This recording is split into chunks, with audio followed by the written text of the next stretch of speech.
Secretary Vilsack, your leadership is essential to our shared goal of keeping farmers farming, families fed, and rural communities strong. And I share the concerns of my colleagues that after recent years of record farm income, new trends show that farming continues to be one of the riskiest businesses there is. This makes it abundantly clear what I've been saying for months. It's time to get together on a bipartisan farm bill that supports our farmers, big and small, and helps rural communities thrive. A farm bill is always the art of the possible.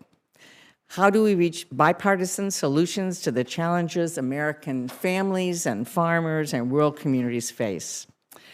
That requires creativity, and I appreciate your willingness, Mr. Secretary, and the department's willingness to work with us to find creative solutions to important needs. That we have found that incentives work effectively, as the chairwoman understands and appreciates with her advocacy for the Double Bucks program and that I think Gus Schumacher and others started, that's now part of the GusNIP program.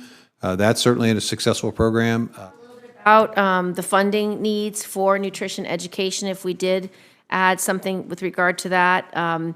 You mentioned the GusNIP program and their impact on improving nutrition security. Well, I think if you had an opportunity to increase the financing for GusNIP, you would find a significant audience for that.